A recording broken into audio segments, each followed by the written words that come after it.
அனைவருக்கும் மீண்டும் என் வணக்கம். அதாவது 2-3 நாளாக வந்து இந்த பப்பா கேம் எங்கேயோ நான் வச்சுட்டேன். எங்கே வச்சேன்னு தெரியாமல் யோசிச்சுக்கிட்டே இருந்தேன். அது என்கிட்ட கண்ணாமூச்சி விளையாட்டு ஆடிட்டே இருந்தது. கடைசியில் ஒரு இடத்துல இருந்தது, எடுத்துகிட்டு போய் வாசிக்க ஆரம்பித்தேன்.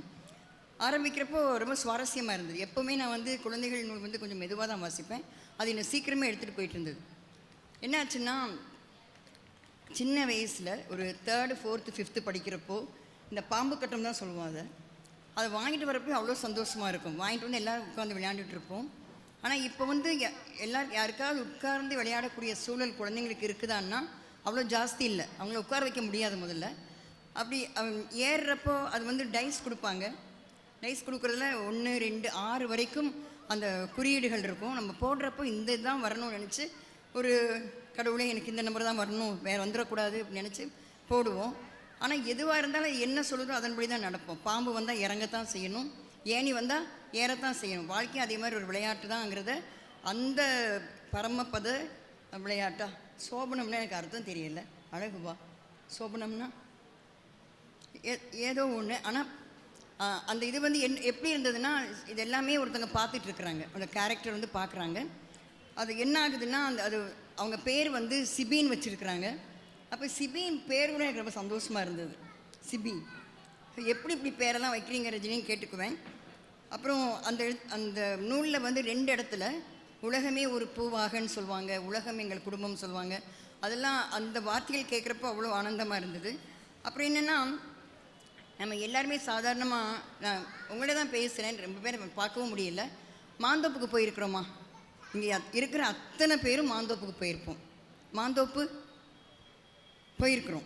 அப்போ என்ன ஆகுதுன்னா, மாந்தோப்பு பார்க்குறப்போ போனதுமே மரக்கிளைகள் முதல்ல நம்ம பார்ப்போம். அதில் ஏறி இறங்கினவங்க, விளையாண்டவங்க, கீழே அடிபட்டவங்க எல்லாம் உண்டு. அதுக்கடுத்து பார்க்குறப்ப மாந்தளிரை பார்க்குறப்ப மனசுக்கு அவ்வளோ இதமாக இருக்கும். அந்த தோப்புக்குள்ளே வந்து வண்ண மயில்கள், ரீங்கார வண்டுகள் இதெல்லாம் சிபிக்கு தெரியுது. அதே சமயத்தில் அந்த கற்கள் இருக்குது இல்லைங்களா, பாறாங்கற்கள், அதெல்லாம் கூட ஒரு அழகியலாக இருக்குது எல்லாமே. அப்படி இருக்கிறப்ப என்ன ஆகுதுன்னா, அவன் வந்து இதையும் ரசிக்கிறான், அழகற்று அதையும் ரசிக்கிறான். அந்த 2யுமே ரசிக்கிறப்போ, ஓ இது நம்ம ஆளுன்னு நினச்சிக்கிட்டேன். ஏன்னா எல்லாமே ரசிக்கக்கூடிய ஒரு மனோபாவம். ஒரு சமயத்தில் இவர் வந்து இந்த கேரக்டர் வந்து விமான பயணம் போகிறப்போ 2 பசங்கள் பேசிக்கிறது அதெல்லாமே அருமையாக சொன்னாங்க டாக்டர் அரம். அதுக்கு மேலே அதுக்கு போக விரும்பலை.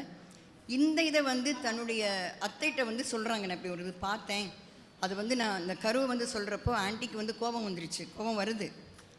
அதை வந்து எந்த இடத்துல சொல்கிறாருன்னா, பள்ளிக்கூடத்தில் சிபிக்கு வந்து ஒரு பாராட்டு விழா நடத்துகிறப்போ அங்கே வந்து பேசுகிறப்போ தான் எடுத்து சொல்கிறார். இது அந்த குழந்தைங்கள்லாம் கேட்குறாங்க, இந்த கதை இது வந்து உருவாகிறதுக்கு என்ன காரணம்னு கேட்குறப்போ எடுத்து சொல்கிறாரு. அதெல்லாம் நீங்கள் இப்போ வந்து மீதியை வெள்ளித்திரையில் காண்கிறது மாதிரி அந்த புக்கு வாங்கி வாசிக்கணும். இப்போ அதான் அது எல்லாமே நம்ம சொல்லிடக்கூடாது.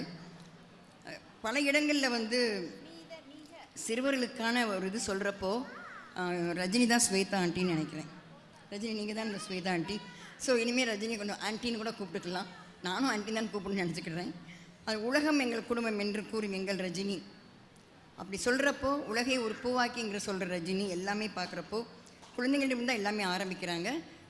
அவங்களுடைய மீனாட்சி வாசுகியிலேருந்து அவங்களுடைய பேர குழந்தைகள் மீனாட்சி வாசுகியிலேருந்து இந்த அத்வையை தொட்டு இன்னும் பல குழந்தைங்களுக்கு இந்த வந்து ரீச் ஆகணும்னு நினைக்கிறோம்.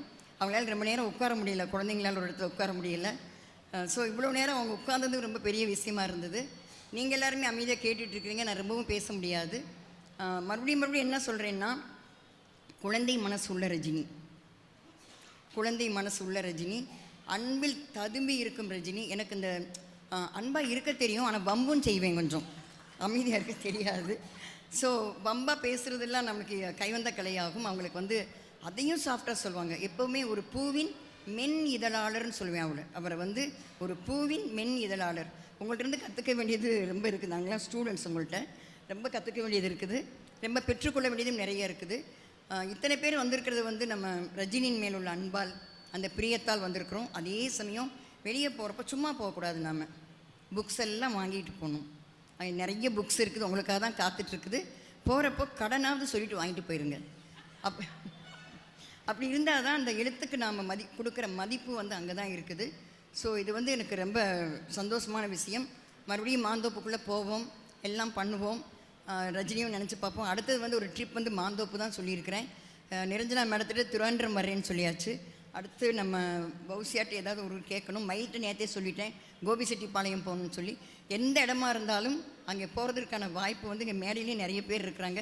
சாத்தூருக்கு அடிக்கடி போயிட்டுருப்போம், அவர்கிட்ட கேட்கவே வேண்டியதில்லை. சாத்தூர்காரர் சென்னைக்கு கொஞ்சம் அபூர்வம் தான் சார். ஏன்னா சென்னை டிராஃபிக் நினச்சாலே போகிறதுக்கான பிரியம் வரவே வராது. ஸோ எல்லாருமே வந்து இங்கே இருக்கிற அத்தனை பேரும் விருதுகளால் தங்களை நிறைத்து கொண்டவர்கள், அன்பால் நிறைத்து கொண்டவர்கள், விருதுகளால் நிறைத்து கொண்டவர்கள். அத்தனை பேருக்கும் என் அன்பும் மகிழ்ச்சியும் நன்றி.